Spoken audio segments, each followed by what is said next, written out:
quit moving. It just stopped, rocked a little bit as the bow came, and they had gone aground. And the young man was just opening his mouth to say something when the captain burst onto the bridge and began giving orders. I have the con. Quartermaster, what's your heading? Very well. Rudder amidships, engines back 1/3. Messenger, pipe damage control to the bridge on the double, and quartermaster, get me around the bearings. And back came the answering orders. Aye, sir. Midships, engines back 1, DC to the bridge, round the bearings, sir. Well, out on the bridge wings, alidades began to swing to line up with a church steeple and a lighthouse and some other shore-side object illuminated in the evening lights. And those lines of bearing were brought in and laid down on the chart, and bingo, there you had it, a perfect 3-line cross right over that notation on the chart that said danger, shoal water. And the captain turned to the young officer and he said, Mister, having ruined your career and probably mine, I have a question for you. Were you surprised? Yes, sir. And he said, well, then I have another question. Why? It was right there on the chart. Now, a few months ago at Dan Houghton's church in Southern California, I did a weekend series on the economy, and I told that story, and I haven't seen the DVD yet. That people tell me there's one out there. So if perchance you've seen that DVD, you'll recognize that I've told that story before. I told it again for a very simple reason. At Dan Houghton's church, and by the way, thank the Lord for Dan Houghton and his family. Aren't they wonderful people? The good they have done for ASI and for the Adventist church is just incalculable. And I think the highest praise we could pay to them is that they've raised 2 wonderful sons who are faithful to the Advent message. Can't say more than that. Well, in any event, at his church, I told this story, but I didn't tell it all because I had to save something for ASI. So here, I'm going to finish the story by asking the $64 billion question. Why did that young officer run aground? He had a chart. He had a compass. He had a seaman apprentice at the helm following orders. What's missing? Well, let me explain it to you, because the mistake he made is one we could make, both spiritually and prophetically. Very insidious, very dangerous, very easy to make. And it's a nautical problem that's defined by a very simple word called set, S-E-T. And here's how it works. You know your vessel's position. You know where you want to go. You want to get to that dock on the shore. So you plot your position. You lay down a compass course direct for that dock, and theoretically, you're going to get there, correct?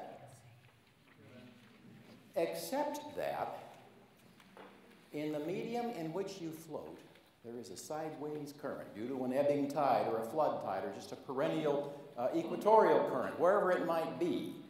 So that as you steer a perfect compass course toward the horizon, or toward the object which you want to reach, your vessel very gradually and imperceptibly does this. And now let's change colors just for the high drama of the moment. Right here was the spot on the chart marked danger, shoal water. This can happen.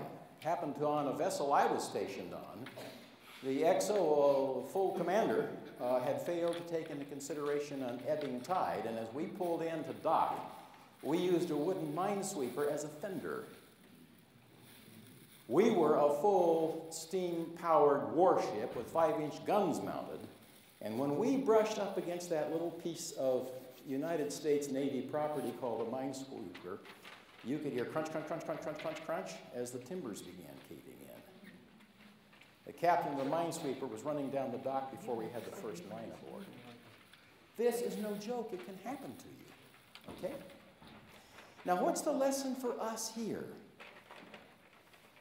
There are forces deep in the medium that carries us, be it water or human events, that subtly move us in a direction we don't perceive until it's too late. We think perhaps we have the end time all figured out. Ignoring to factor into the equation, Lucifer is not stupid. He's read the prophecies too. He knows them at least as well as we do, and just maybe better. And Lucifer is capable of engineering deep currents that move us off course, even when we think we know where we are and where we're headed. Now, what's the remedy? At a time of unparalleled world complexity, where it is very obvious Congress doesn't understand what's going on, very obvious the White House is struggling with it, very obvious that the Kremlin doesn't have a clue, nor does the Politburo in Beijing. How do we handle it? How do we relate to the world we live in? Let me give you a very simple, perhaps facially naive answer that we might want to think about and take seriously. We need implicit faith in prophetic guidance, even when we can't see the reason for it. Now, let me give you an example. In recent years, it's been popular among folk who style themselves as progressive thinkers, whatever that may mean, to relegate Ellen White to harmless oblivion, either from the need for career preservation or just political necessity. It's often done by condemning her with faint praise. Bless her heart. She meant well. She wrote some wonderful devotional literature. But after all, we are moving into the 21st century. She was stuck in the 19th. And in so saying, we set ourselves up for that imperceptible sideways drift toward problems and obstacles we cannot foresee, and none of us could expect, but a prophet could see, because in Holy Vision, they foresaw the problem. And here's a perfect example of that. You disparage a prophet at your peril. Long ago, Ellen White gave some advice, hard to understand. I mean, it seemed even counterintuitive to what she had said heretofore. She said, with respect to labor unions, brethren, stay out of them. Now, why? I mean, back in the era when she said that, huge fortunes were being made and spent by a very few wealthy families. Great business trusts were combining to put in the hands of a very few people control over enormous quanta of our economic output in this country. And the workers who enabled all of that wealth were underpaid, uncared for, living in grinding poverty. And Ellen White condemned it. You see, America was just recovering from the nightmare of slavery. And when you let a demon like that loose in your society, into your collective national life, you also set in motion forces where sooner or later everybody is in peril and everybody is capable of suffering. And so it was in the era of big business combining and the worker suffering very badly in America. Ellen White roundly condemned it. Adventism has always been very stoutly aware of and concerned about civil and constitutional rights. And well, we should be. Are you aware that the early Adventist pioneers, the Millerites, almost to a person, were ardent abolitionists? We recognize that when anybody in our society suffers, the Constitution is imperiled, because the Constitution's function is what? To protect the minority from the majority. And God help us if we ever lose that value in this country. So Ellen White said, in a time when she would otherwise have supported the rights and plight of the working people, with respect to union, she said, stay out of them. And she gave a reason. She said, it will bring on a time of trouble such as the world has never seen. Well, now in the 1980s, when a lot of people were trying to rewrite Adventism, it was very easy to say, Ellen White, labor union, give me a break. They're in terminal decline. And they seem to be, because President Reagan, among other things, had decimated the Air Traffic Controllers Union. And they seem to be recessive in our society. But deep beneath the surface, down there where Ellen White's critics didn't have the insight to look, powerful forces were at play that would, in the horrific autumn of the 21st century, change America in ways to where we probably will never be the same again. Massive forces were pushing us off the course we thought we were steering, And the reason for this was pretty simple. The United States was systematically pricing itself out of the world marketplace. It happened first, quite frankly, with a merchant marine. I mean, from the awesome fleets of thousands of merchant vessels that we had on the high seas during World War II, by the mid-1950s, you could travel the world and very seldom see an American flag ship. You would see plenty of American-owned ships with a Panamanian or Liberian flag on the stern, the simple reason being that the owners of those vessels just didn't feel they wanted to pay the price it cost to flag the ship as American. So we began to lose our maritime power first, but shortly thereafter, we began to lose what? The steel industry. It began to recede into offshore suppliers, and we developed in this country a deepening economic recession in what we now call the Rust Belt. Hard on the heels of that, automobiles. As hard-working, capable, conscientious Asians began to turn out vehicles at a lesser price, and when you drove them off the dealer's lot, everything worked.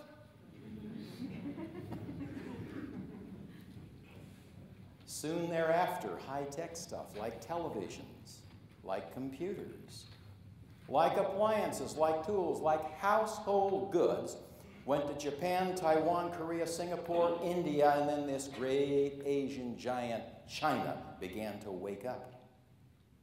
Little by little, our industries were going offshore. Well, back then, at first, the experts soothed us with the assurance, hey, that's no big deal. We aren't a manufacturing economy anymore. We are a service economy. We provide intellectual property to the world. We provide services to the world. That's what we do. We're way beyond the era of blast furnaces and heavy hammers shaping automobile parts and appliances. But then guess what happened? Our services began going offshore. How many of you recently, not a show of hands, but just reflective on this issue, have you bought a computer or a TV or something that you needed a little technical advice on? You took it out of the box and it didn't quite work right, and somewhere buried in the owner's manual was this 800 number you're supposed to call. You call it up, you listen to 12, 15 minutes of elevator music, and finally a voice comes on the line. Good morning. My name is Sam. What is your customer number? Well, you ain't talking to Sam. His name is Sandeep. And you're not talking to Cincinnati, you're talking to Calcutta. Okay? Our services begin to go offshore little by little. Once everything was made in America, now try to find anything made in America. And as America offloaded the goods and services that she had always heretofore furnished the world, something else was happening. The nations of the world, increasingly capable, increasingly competitive, increasingly productive, were beginning to knit something called the global economy. In military literature, in Naval Institute proceedings, to which I subscribed for years as a reserve officer, there began to be more and more talk about globalization. That was the buzzword coming out of DOD and the Pentagon. What we have to address is globalization. What they meant was the globe was unifying into a fabric of a global economy, and that affected our entire perception of what our military should be doing by way of force projection and protection of a growing world economy. Something was happening. The world was globalizing economically. Now let me stop right here. Please don't misunderstand me. I am not saying that the cause of the strange crisis in which we find ourselves today is labor unions. That kind of oversimplification is just not fit for anything like the intelligent, educated mind. There is no single factor that has contributed to this thing. All I'm saying is that that's one of many factors as America offloaded all of the things and services we used to make and do we began to engender a global economy that set the stage for other events to then cascade into the mess we find ourselves in today. What I'm really trying to say is simply this: when a prophet speaks, listen, because he or she will have seen and understood things we don't immediately see and understand. And the thing with labor unions is amply illustrated by this particular point. When a prophet speaks, there may be more than meets the eye. Okay, the U.S. was in the process of exporting industry, services, and jobs. Meanwhile, global economic giants were rising, together with a growing global economy, and they were stitching it together into something that was becoming a unified whole. Now watch the pieces of this puzzle come together. On September 18, 2008, the Secretary of the Treasury and the Chairman of the Federal Reserve held an emergency meeting at the U.S. Capitol. It was late in the afternoon on that September day. It was held in Nancy Pelosi's office. It was attended by senior members of Congress, both parties, both houses. And this afternoon, the chairman of the Fed had a stark message for them. He said, we need $700 billion. And I mean not next week, we need it now. And if we don't get it, the world financial system is going into meltdown. And one of the individuals in the room said there was a pause in the room as the oxygen left. But I'm getting ahead of my story. My presentation this afternoon has two parts. Number one, how did it happen? How did we get here into this mess? And point number two, which I really would like to emphasize as being the more important point, is what are the end-time implications? And how should we react to that? And what do we in ASI have to say? So point number one, how did it happen? Well, let me go to the board and erase something here because I got to draw you another pretty picture.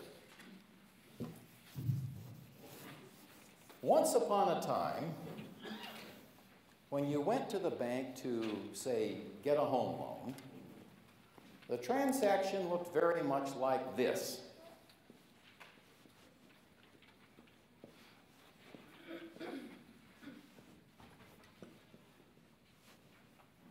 And since we know that banks are all stable and classically reliable, we put Greek pillars on the front. They used to do that. Banks typically had Greek pillars up front to just let you know how safe you were.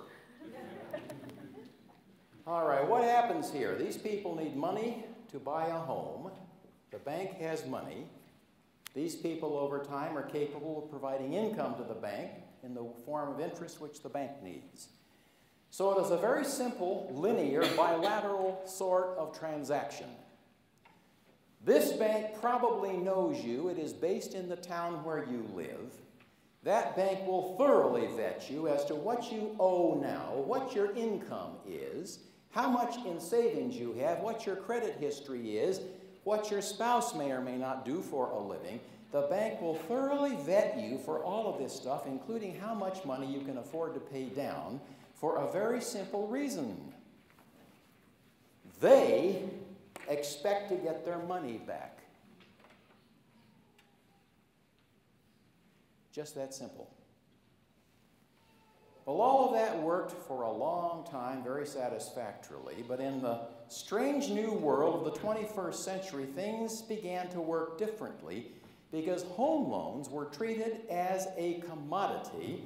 They were bundled into investment packages, and now enters a third party, an investor, to whom the bank assigns your loan, and to whom you will now pay money. So it becomes a triangular relationship, and it doesn't just happen once. Multiply that by several 100,000 times, and you have big packages of home loan investments being sold by major investment firms to the investing public, including houses like Bear Stearns who are buying them as an investment. No longer are we terribly worried about the financial picture of these people here, for the simple reason that real estate prices are on an escalating climb. They're going stratospheric. It doesn't much matter if these people have a down payment or if they can even afford the balloon payment that, like a balloon, is straining at its tie-down rope a few years into the horizon of the future. Because land prices are rising. There's no chance of anything going wrong, is there?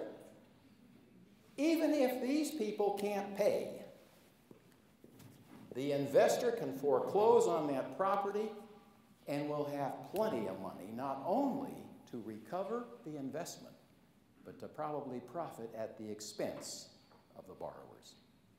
That's the theory.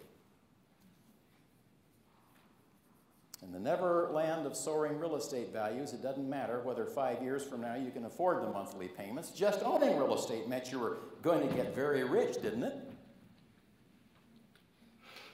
And so home loans became an investment traded on Wall Street. Creative whiz kids cobbled up weird new securities that even few bankers understood, including credit default swaps, by which these investors were guaranteed they couldn't lose money. Guaranteed by entities like AIG. You couldn't lose money. Or could you? For just a moment, let's go back to the spirit of prophecy. Did Ellen White ever offer any advice with respect to speculation? Well, let me share some with you. Volume 2, page 665. She's talking about believers who are beguiled by speculation. The prospect of getting more money fast and easily allures them. They can see no possibility of failure. Away go the means out of their hands, and they soon learn, to their regret, that they have made a mistake. But now notice the next statement. Satan outgeneraled them. He managed to deprive the cause of God of that which should have been used in saving souls. Do you realize how often speculation has derailed? I mean derailed spectacular opportunities for finishing the work of God. This isn't a recent thing. This has happened over and over again in the history of God's people. In 1856, there was a revival that just sprang up within Adventism. It happened because James White began preaching the Laodicean message. There's power in that message. If you listen to it, if you let your mind listen, there is power in the Laodicean message. It just invigorated the church, provoked a huge revival within God's people. In the context of that revival, Ellen White, in vision, said, I saw heaven sending angels everywhere to prepare unbelieving hearts for truth. And she saw America delivered of slavery before the Civil War. That's the vision in which she saw the slaves cast off their chains, not because Abe Lincoln very, very tardily, finally, came up with the Emancipation Proclamation. They did so at the coming of Christ. That was heaven's plan. And the revival of 1856 could have brought it about. Ellen White saw it happening, but it was a conditional prophecy. Well, what went wrong? Now, the interesting thing is that there were two parallel curves here. There was a great revival in Adventism, and very shortly thereafter, hard on the heels of it, there was a great revival in the non-Adventist religious world, which historians to this day cannot explain. It didn't come from the top down in any religious organization. It just happened. Suddenly in Boston and Philadelphia, New York, and across the Atlantic, merchants were closing their offices at noon and having prayer meetings. Nobody could figure out what was happening here. I wrote all about that in my book, Morning's Trumpet, in a chapter entitled When Jesus Almost Came. I regret to say there aren't any of those books are sold out now, but that was my thesis. The Lord could have come before the Civil War, and that explains the vision in which Ellen White saw deliverance for the slaves happening before that time. Since that time, her critics have tried to debunk her by saying, well, she saw something that didn't happen. Yeah, so did Ezekiel. Ezekiel saw a temple that never got built. The failure was not God's, it wasn't the prophets, the failure was God's people. Then as now. Well, what happened here? This revival crested and came back down, as did the one in the world, and we crashed into this monster disaster called the Civil War that would take 600,000 lives. What caused the collapse of the revival in Adventism? Speculation. God's people suddenly discovered there were huge fortunes to be made investing in stuff like mining stock. They bought into that. They forgot all about heaven because they had it pretty good here, just like the Jews did when they made money, big money in Babylon. They didn't want to go back home to Jerusalem. And so God's people bought into that stuff just in time for the financial panic of 1857, and the rest is history.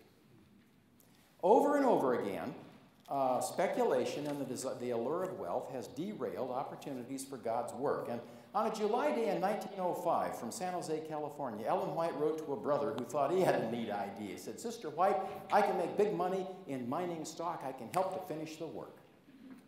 And she wrote back to him, My dear brother, you have presented before me a proposition to invest in mining stock. You feel confident such an investment would prove successful, and you think you will be able to help the cause of God.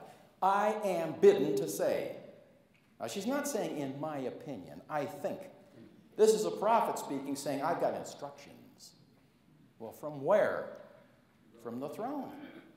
I am bidden to say this is a device of the enemy to consume or tie up means.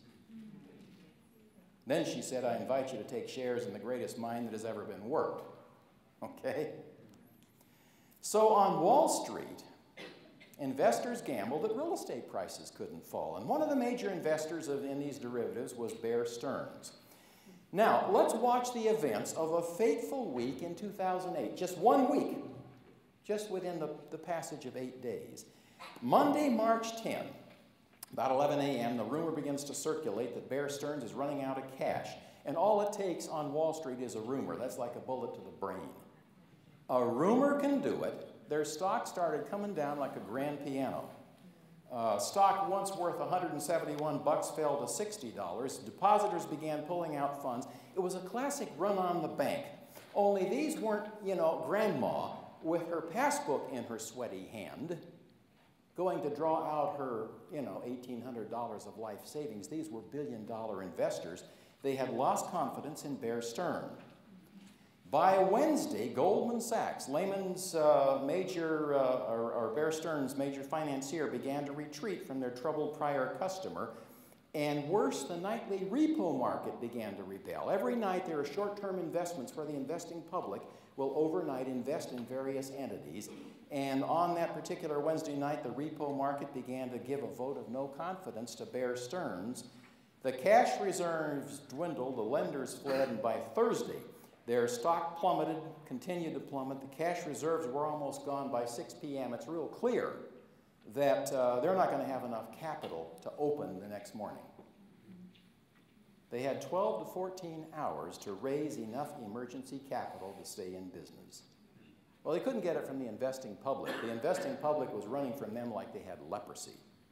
But there's one last chance. They decided to go to the Fed. Federal Reserve Bank of New York, headed by a gentleman named Timothy Geithner. He went to Bear. The Fed went to Bear, discovered billions of dollars in subprime loans and hundreds of billions in these credit default swaps. Toxic as can be. You get near them, you feel like you got to take a bath. They're just giving off toxic fumes. And the worst problem was that with these default swaps, if Bear went down, investors around the world also went down because Bear was insuring them. That was the nightmare, the international house of cards that financial globalization had helped to stitch together and which now threatened the world. Oh, by the way, does prophecy have anything to say about a potential global economic meltdown? Well, Revelation describes something. and hints that it happens fast. Let me read 2 verses from Revelation 18, actually portions of 3 verses. Revelation 18:11, and the merchants of the earth shall weep and mourn over her, for no man buyeth their merchandise any more. Something's gone wrong in commerce. Verse 15, the merchants which were made rich by her shall stand afar off, saying, Alas, alas, for in 1 hour so great riches is come to naught. And the Greek word there for 1 hour, the Greek word there for 1 hour is spelled like this. Hora. What does it mean? It's not real specific, but we know it's short. The Greek word hora basically means an indeterminate but very short period of time. Whatever happens, happens fast. By the way, that same word is also used in describing the time of trouble. When that happens, it happens fast too, thank God. Doesn't last long. Function of the time of trouble, I'm convinced, is just to pry our claws out of this world. We claim we want to go to heaven, but we hang on to this world with all we're worth. It's like trying to pull a cat off of a roof. He's real happy you're there until you try to lift him down the ladder, and then he grabs the roof. Well, the time of trouble takes care of that problem for us, doesn't it? So Revelation suggests something in the economic world. So does the Apostle James. James suggests a time when even the most stable forms of wealth go through your fingers like rust. I mean, I'm going to read this one from the RSV because it just reads so clear. Come now, you rich, weep and howl. James 5, verse 1. Weep and howl, your riches have rotted, your garments are moth-eaten, your gold and silver have rusted. Now, there's something wrong in that sentence, isn't there? These metals here don't rust. Gold's so chemically inert, there's almost nothing that'll react with it. Silver will form protective oxide, as you housewives know. But put those together, they don't rust. James is describing something that chemically cannot happen. He's describing something that economically cannot happen unless these could rust if the rules of chemistry changed.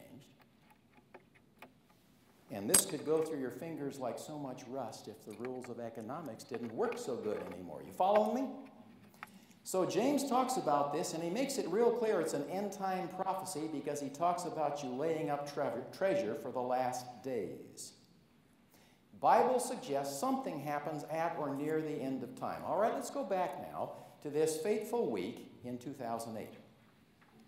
At 4 a.m. on what was now a fateful Friday, Geithner called Ben Bernanke, chairman of the Fed, with news that has to have waked up Bernanke instantly because he was a student of the Great Depression. Ben Bernanke is an expert of the history of the Great Depression. And when Geithner calls him up and he says the whole system's at risk, we're in danger of a global banking collapse, bingo, Bernanke waked up immediately because he, of all people, would recognize that the Depression was caused less by the stock market's collapse than by the collapse of the banking system. Well, that stormy day, an interesting scheme was invented. See, Bear Stearns wasn't a regulated bank, so the Fed couldn't properly loan them money. So through a clever usage of the rules, the Fed decided to loan to J.P. Morgan, who was Bear's clearing bank, and thus they were indirectly lending to Bear. In so doing, they propped them up briefly, but they were also publicly admitting to the investing public that Bear was about to fail. Why else would they need financial infusion from the Federal Reserve? And when the market opened on Friday, Bear stock went into a 50% sell-off. It just collapsed. By 10 a.m., the stock that had once been 171 bucks a share was now down to 30. Now, stop and wait a second. How many people had funds in Bear? And this is not an academic problem limited to Wall Street. I mean, this is 401k money and Keogh retirement plans and Section 412 defined benefit plans. This is retirement money by average citizens. That's their security for old age. Real people are getting hurt. People of retirement years who now face the prospect there ain't going to be any retirement. Well, anyway, the feds bailed out Bear, but there was a price. You know, there's always a price when government gets involved. As I pointed out in my lecture this morning on the creation of 501c3 exempt organizations, when you go into any relationship where government money is or seems to be involved, even so far as exempting you from taxation, there is always a price to pay. And on Sunday morning, that price began to be obvious. The Fed arranged a forced marriage between Bear and J.P. Morgan, funded with $30 billion of federal money. But with federal money comes what? Federal control. And Paulson decreed that when Bear stock was sold in this arranged marriage, their stock, which was then still selling at $30 a share, would be sold for $2. Now, 30% of their stock was owned by Bear employees. That was their retirement. That was their security. And when they got the news, not surprisingly, some of them cried. Just 7 days, Bear Stearns was gone. Now, once again, let's go back to the spirit of prophecy. Did Ellen White ever predict that when it happens, it'll happen fast?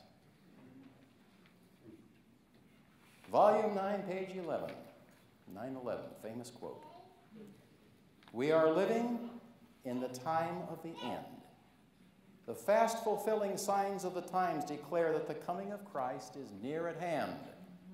Great changes are soon to take place in our world, and the final movements will be rapid ones. This much had happened in 1 week of 2008, but the worst was yet to come. In the summer of 2008, every major Wall Street firm was battered by housing losses approaching about $1 trillion. You know, there was a time when $1 trillion represented real money. Now enter the specter of Freddie Mac and Fannie Mae, or as one of my clients once said, Freddie Mae and Fannie Mac. These entities had been mandated to make some very risky loans by powerful forces in Congress in the name of social engineering. All of this was not necessarily the blame of mismanagement at management level. There's enough blame here to go around, and Congress might as well step up and accept part of it. Fannie and Freddie also collapsed. That means within 2 weeks, starting with the collapse of Bear Stearns, within 2 weeks, two of the largest companies on earth lost 60% of their stock value. Now here's where it gets dicey. These two held $5 trillion in mortgages and had been heavily invested in by the People's Republic of China, who, by the way, is one of our biggest lenders. Now we're in a tight. If these two failed, the investing public recognized the prototypical systemic worldwide risk that everybody's worried about, including loss of credibility of foreign lenders like the Chinese, without whose loans we could not fund our standard of living predicated on debt. Well, what was the result? You don't have to ask, you know. The U.S. nationalized Freddie and Fannie, a foretaste of what was coming to portions of the banking industry. Now, the huge shockwave through the economy left clear implications. If two of the largest companies on earth can fail, anybody can. Just that simple.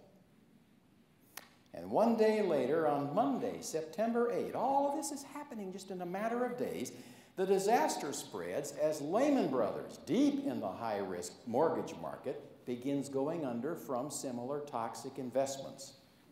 Now, the butcher's bill here is going up. You remember back in the good old days when we lost Enron and we wrung our hands over the loss of $60 billion? When Lehman goes, the price is over $600 billion. And this time, a spooked Paulson, Secretary of the Treasury Paulson, said, I'm drawing the line. I can't bail everybody out. Everybody will make unwise investments and come around expecting to be bailed out. So he said, laymen, I'm just going to let them fail. And he felt that he could do so without major repercussions. Well, when laymen did fail, the markets crashed. They came down hundreds of points from the opening bell. See, what we're into now is systemic risk. The problem here now is that no bank trusts another bank, even banks in good, solid standing. Nobody's going to lend to anybody else for the simple reason they're not sure they're getting their money back. You follow the problem? So everybody freezes up. They go into a mode basically of protecting their assets. And about this time, something funny happens to the investment curve. And let me draw it up here for you.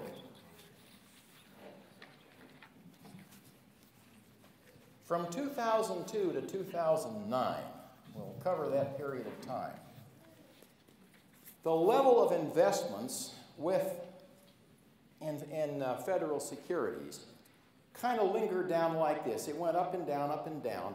As we approach the crisis of late 2008, guess where money goes? It spikes like this. Money is suddenly being put into federal funds, into T-bills. Not because they're yielding much interest, they're down to almost nothing, but it's the last safe place on earth people feel they can put their money. And when you see this flight from risk, this risk aversion, this flight to quality, this flight to safety, when the curve looks like that, the investing public, including the public with billions of dollars to put into some sort of investment vehicle, you recognize you have real problems. So that's about what the curve looked like. Well, the credit markets froze, and we're not talking just mortgages, but cars, consumers, small business, even the safest banks on earth were unable to get a loan because everything had frozen. And now enter AIG, the world's largest investment company, with tens of billions of dollars in housing market investments and in credit default swaps, some of which insured investments in Freddie and Fannie, which were heavily invested in by the Chinese. What are we saying here? AIG ties to the whole world.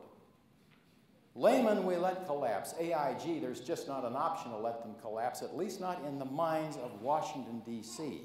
There's a desperate need for cash, credit markets are frozen, and now the panic from laymen spreads to AIG, spreads to Morgan Stanley, spreads to Goldman Sachs, spreads to the whole world. Ireland begins having financial problems. The Bank of England begins bailing out other banks in the UK. The nation of Iceland, go figure. How can you go broke in Iceland? But they managed to. Whole nation went broke. And California, which is what, the 12th largest economy in the world, is somewhere up in there. Well, we know what happened in California. Well, I said it wrong. California.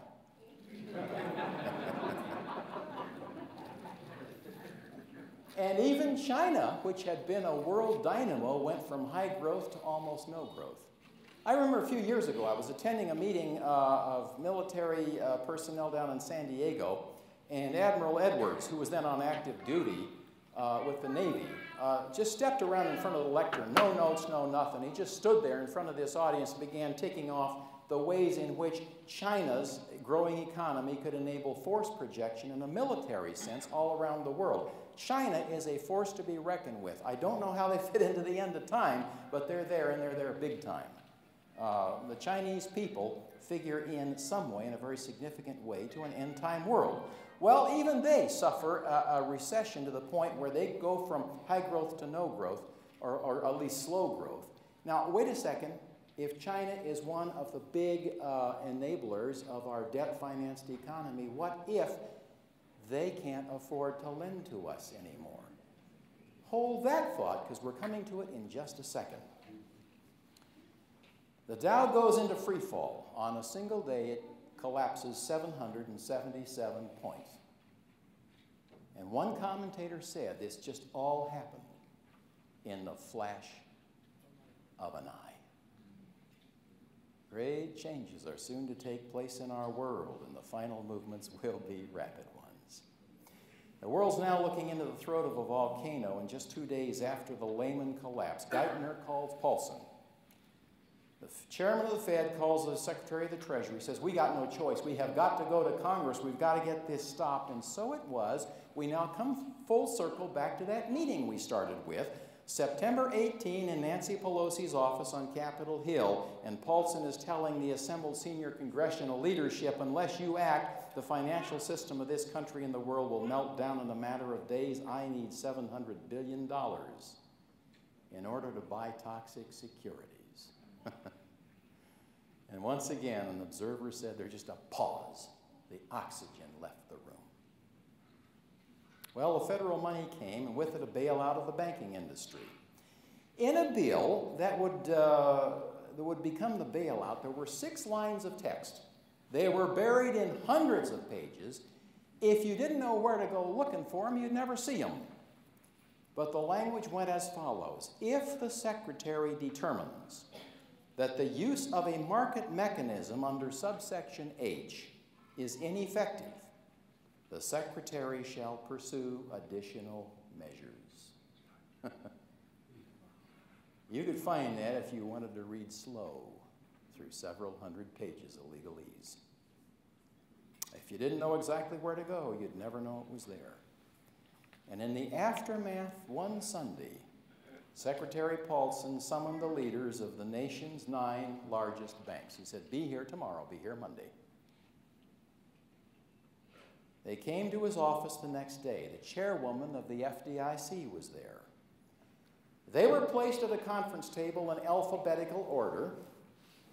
Opposite them sat government, Secretary of the Treasury, Chairman of the Fed, Chairwoman of the FDIC. The government informed the bankers, this is not a negotiation exercise. We are not here to discuss it. We're not here to negotiate. What you are going to hear are orders. The Treasury has tens of billions of dollars. We will become a shareholder in your banks. And when the bankers said, some of them said, we don't want the money, just stay clear of us. We don't want it. They were told, you will take the money. Each of them was given a sheet of paper describing the terms, just one sheet. Terms were described rather briefly. They were told, you will sign this before you leave town. And all 9 of them did. For $125 billion, the U.S. government had bought into 9 of our largest banks. And the rest is history. Now, where does that leave us? We have effectively created 1 trillion new dollars, with trillions more in lethally dangerous debt on the way. Now, the question I pose to you is, where are we going to get the money from to pay that debt?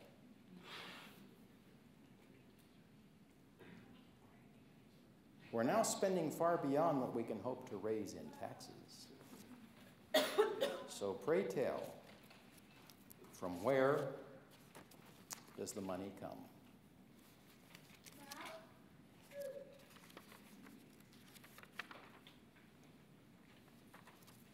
As a tax trial attorney, I couldn't help noticing that Congress is pondering tax hikes. Add them up and they look like this. Including the proposed surtax on single people earning over $280,000 a year. And before it's over, that number will come down. Most of whom are small business people who provide jobs. Add to that hikes in capital gains, increased payroll taxes, higher marginal income tax rates, which define the amount of money you pay at whatever tax level you are. Add on other government expenses like health care. Add on soaring state tax rates, as in New York and California. And you wind up with a tax burden at present computed. And I'm not sure it won't go higher, but at presently the potential tax burden reaches 58%. And even that won't pay the national mortgage. What I'm afraid we're doing, and I'm not blaming anybody, we're just in a mess here, and good people with good intentions trying to solve the problem are struggling with it. And Ellen White once said, what? They are struggling in vain to put the economy on a more secure basis. I'm not putting down on anybody. I'm just telling you the problem is significant. What I'm afraid we're doing is paying the house mortgage with this. Now, you can do that for a few months. I've had clients do it. But it don't last long. Okay? You don't pay the house mortgage with the MasterCard.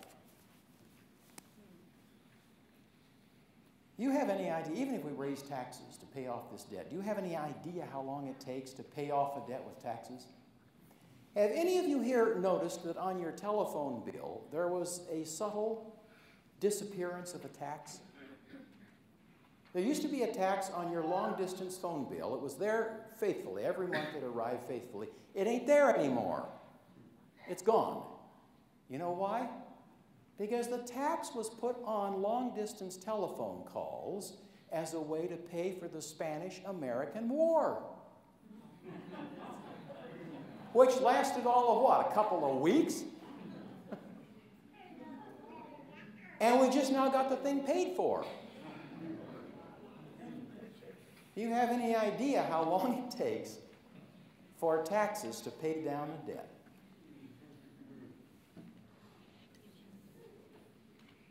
I'm afraid that a tax of 60% won't pay the debt. I don't think our unborn great-grandchildren will get the debt paid down even at that tax rate. So, to finance our debt, we're going to have to do what? Turn to foreign lenders. Principally whom? China and the Middle East. Which leads to a couple of problems. Number one, any debtor is forever at the mercy of the lender. Which may explain why we tolerate but do little to stop North Korean arms adventures and the launching of missiles by a nuclear North Korea over our ally Japan. It may also explain why, with an emerging nuclear Iran, we find there is little we're able to do, or at least willing to do. We need the Chinese now fully as badly as they need us. They need our market, but we need their investment. Point number one, the debtor is at the mercy of the lender. Point number two, what if, and I repeat, what if, our foreign lenders finally decide, as did Bear Stearns lenders, that we're no longer a worthy credit risk? What then? What happens when a nation prints money it doesn't have? The process is called monetizing the debt. You turn your debt into newly created money. And history suggests that the process is dangerous. Didn't work with Rome when they began devaluing the denarius. By the time Rome fell, the denarius, which had once been 100% silver, was down to 0.02% silver. Didn't work with France in the late 1700s. A real estate bubble there caused a collapse of the French currency, and the result was the French Revolution. But more spectacularly of all, it didn't work in post-World War I Germany.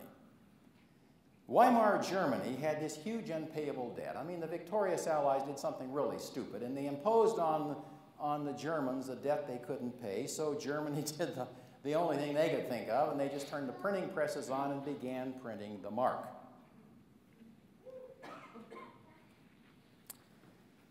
Now, as a result, in April of 1919, for $1 you could buy 12 marks. Pretty good exchange rate, isn't it? By November of 1921, $1 would buy 263 marks. Pretty good time to get on a ship and go over and, have a nice holiday in Germany, huh? By August of 1923, $1 would buy 4.62 million marks. And 4 months later, in December of the same year, it was $1 to 4.2 trillion marks. That's currency collapse. And finally, the mark got so worthless, they wouldn't print it on both sides of the paper. It wasn't worth the ink. Now, the same thing happened in Argentina, you know, in the late 1980s, and they ran into a problem. They ran out of paper. There just wasn't enough paper to print all of the Argentinian currency, and they went into a catastrophic currency decline. Now, when currency devalues like that, those are circumstances where when you go to a restaurant, you pay for your meal before you order, because if you wait till after you've eaten, the price has gone up. It's funny, but we're laughing with tears in our eyes, aren't we? The story goes of Heinrich, you know, in post-World War I Germany. Gets his wheelbarrow full of marks to go down and buy a loaf of bread. And along comes Gerhard, his friend. They're walking together, commiserating, and Heinrich finally comes to the bakery and just sets the wheelbarrow down and walks inside, and Gerhard says, "Heinrich, you're not going to leave that out there. Somebody will steal it." He says, "Nobody will steal that. It's too worthless." He was right.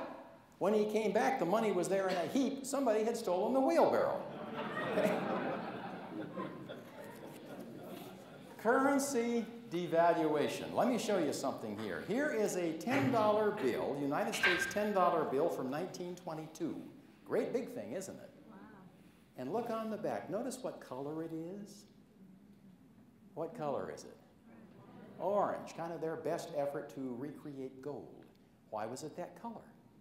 Because on the front it says, "This certifies that there has been deposited in the Treasury of the United States of America $10 in gold coin, payable to the bearer on demand." This thing stood for something with inherent value in it. Well, the time went by. By the way, right after FDR took office, it became very obvious this gold standard wasn't going to work. What did the government do? Pull gold out of circulation, made it a federal crime to even own it. They paid something like $20 an ounce. A couple of weeks later, they resold it for $35. Here's another piece of American money. This one looks kind of similar, only it was issued in 1953. Easy come, easy go. This one says, "This certifies there is on deposit in the Treasury of the United States $5 in silver, payable to the bearer on demand." Back in those days, you could still go and get something with intrinsic value. And then we completely severed, you know, the dollar from any gold valuation, whatever. We let it float. Now, current money simply says Federal Reserve note. What's a note? Promissory note, IOU. Okay? Now, I'm not putting down on it entirely. There are reasons why it's advisable in a normal, decent economy to be able to regulate the money supply. You know, if you tie everything to gold, there's only so much gold, and if you have a very vibrant, growing economy, you can run out of enough money to really fund that. So I don't want to oversimplify and say that everything went south when we went off the gold standard. That's just, you know, that's antediluvian. But what I am saying is that what we're dealing with now is nothing more than somebody's confidence in that piece of paper issued by our government. When confidence disappears, what happens? Well, let's go back to Germany. Germany was issuing pieces of paper basically asking people to have confidence in the Weimar Republic. When the German people lost confidence, when their currency collapsed, what happened? Now, we're not talking about people, you know, of inferior ability. The German people are wonderful people. They're industrious. They're bright. The German people can produce Einstein, even though they were stupid enough to throw him out. They can produce Bach. They can produce Martin Luther. They can produce wonderful works of music. They did produce the first cruise missile, the first ballistic missile. Their technology started both the Soviet and U.S. space programs. They're bright, intelligent people. But those bright, intelligent people, confronted with the collapse of their currency, did what? Went for a guy with a mustache.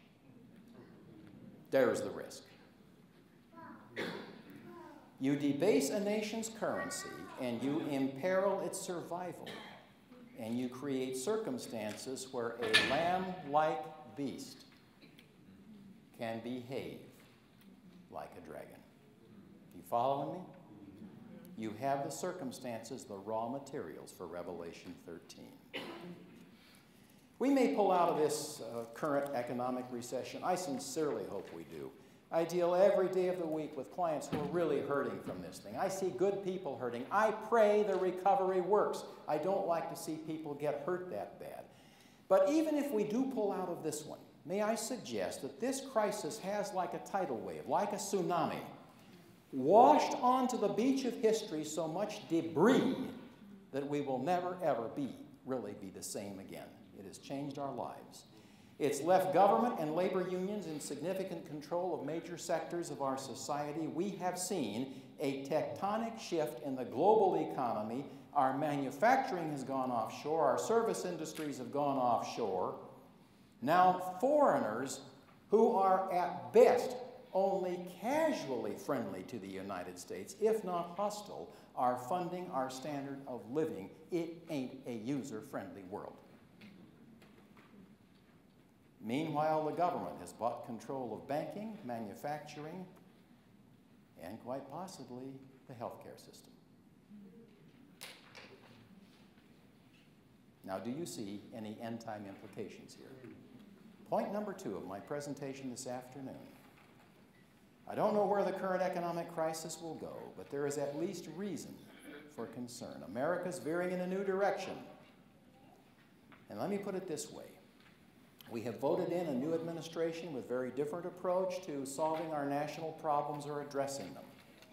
Think about what would happen if a very liberal approach to national problems fails to solve the problem. What happens? The American people are not notoriously patient. When it starts to hurt, we start to scream, and it doesn't take long. And what worries me is that if a very liberal approach fails to solve the problems we face today, you will see Americans veer right back across the center line to an ultra-right perspective, probably grounded in religion. And if you do, you're looking at the end of time. Just a few weeks ago, I was in a meeting in LA with key government and banking leaders there. Basically, the government's very concerned about money laundering and the way our $100 bill is the medium of exchange for drug dealers and terrorists all over the world. So they're trying to get money laundering stopped. And they had a high-level meeting in LA, at which, among others, was the lady who heads the federal enforcement program against money laundering for the Western United States. She's a Danish-American gal, very nice lady. When the program was over, I couldn't resist it. I went up to her and greeted her in Danish, Goddag, hvordan står det til? Her face just lit up like a lantern. She replied, Bare bra tak, kan du dansk? Can you speak Danish? Lite grann. I have a friend for life at the IRS, okay? And for a tax attorney, it doesn't hurt to have a friend in the IRS. Anyway, after the meeting, we were discussing this with a major bank leader in LA and the guy who was retired as head of criminal enforcement for the IRS for Southern California. We were discussing the problem of money laundering. We came to the collective conclusion the only real way we're going to get a handle on that is to go to a high-tech, tamper-proof national identity card. The only way you really get a handle on the problem. You just take paper money out of circulation, you digitize everything, and every transaction you engage in goes through this thing so that at the cash register, they have a record of how much you paid, what you bought, when, and where. They also know if you're supposed to be in this country or whether you're here illegally. And if you lose this card, you don't exist. Now, is there anything wrong with this technology? No. There's nothing morally wrong with that technology. We've surrendered to it years ago with our credit card system. What worries me about the national identity card, which I pointed out to my interlocutors at that banking meeting, was that we have set in motion a choke point where government can absolutely control the buying and behavioral habits of the American people.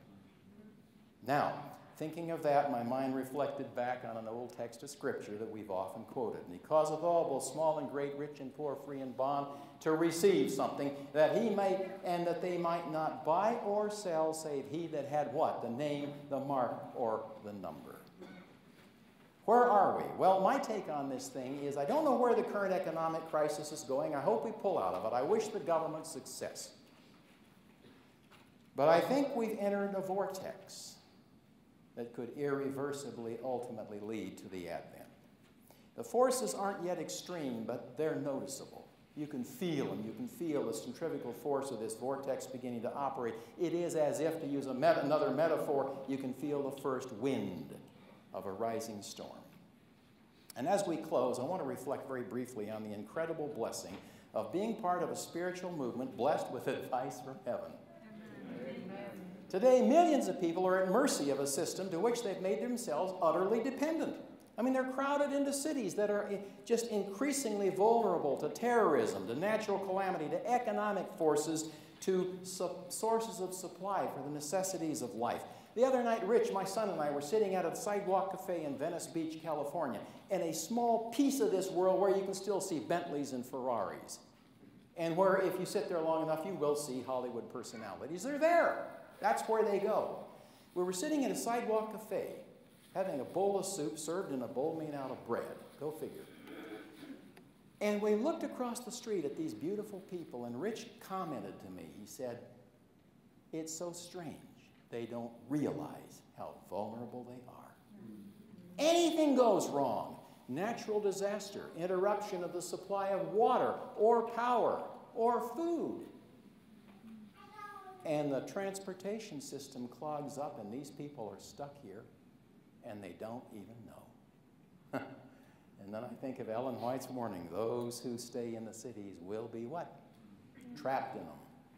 Well, I got that one solved. I got a boat in Marina del Rey. If the freeways fill up, I'm heading out to sea. Okay?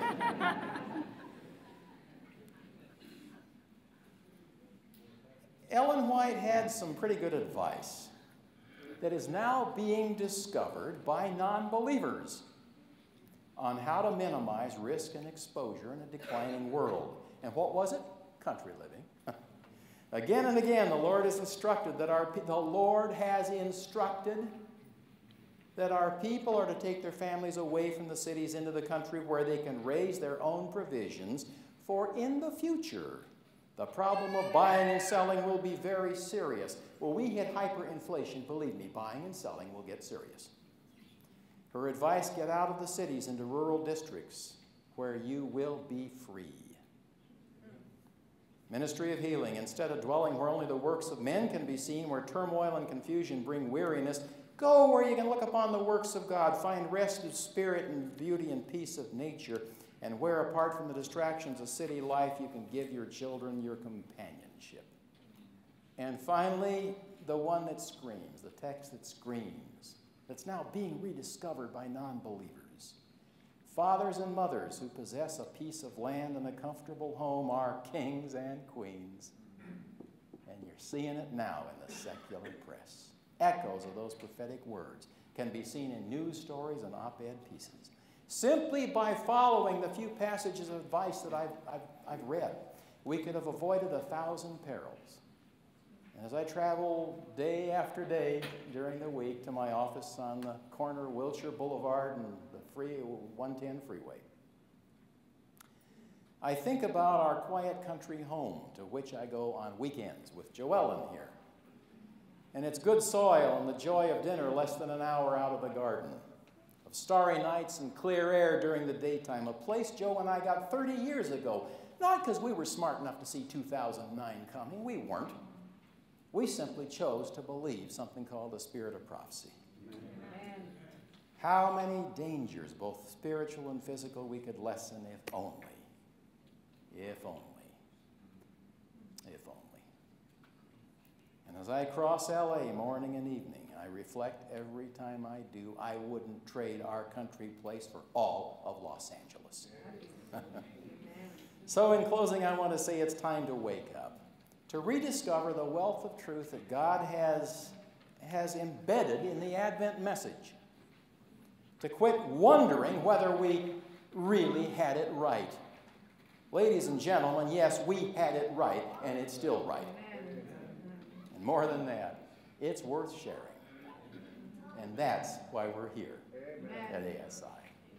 Thanks and good evening.